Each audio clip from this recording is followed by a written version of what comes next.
minute amounts on a planetary scale to cause these effects, but in the end, we'll have it release, and all of a sudden, everything will be allowed to start shifting back the way it was, and we expect that there will be rather violent outbursts both on all the planets and the sun.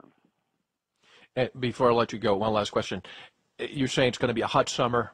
I'm not a weatherman, No, but I know. Oscillation. That's not the issue. It's Okay. not heat. We're saying summer of hell and undeniability because you may find yourself 2 days with exceptionally really hot temperatures, and then all of a sudden a 20 or 30 degree temperature drop, and the nighttime temperatures might go from a seasonal 60 down to 30, that kind of a deal, and then 2 days later it's back up again. So it's a summer of hell, and we will have heat, but it's not going to be ubiquitous. Not everybody's going to be baking, but with those places that are going to bake, it'll be both unusual and very extreme. I was thinking of more of natural disasters, hurricanes, the Katrina-like presidential directive. Yeah, giant mudslides, huge amounts of rain that are just going to be unimaginable for people to try and comprehend because of when and where they're happening. And there's just going to be too numerous to get into. Yeah, we're going to have hurricanes, but they're just going to be a side event, really. The winds are going to be a real problem, especially in conjunction with the drought areas, because we're going to get into a fire season like nobody's ever seen before.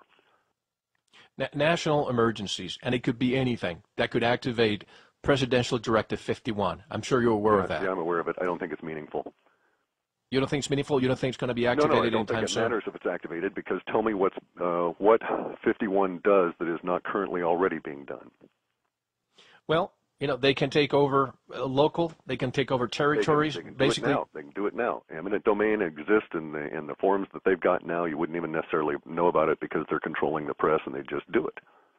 So it's a fear tactic. It's as long as they keep your mind worrying about the minutia, you're trapped into a specific kind of thinking that we here call monkey mind.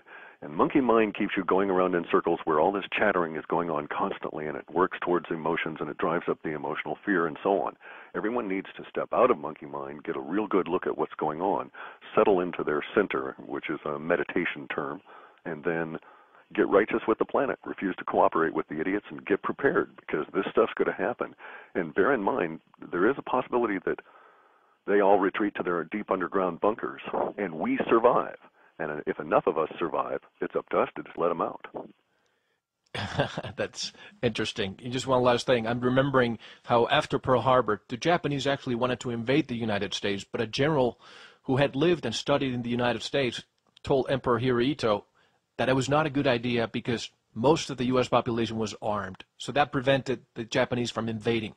Do you see gun control take a different phase and get worse? They've pretty much reached the maximum of what they're going to be able to achieve with gun control.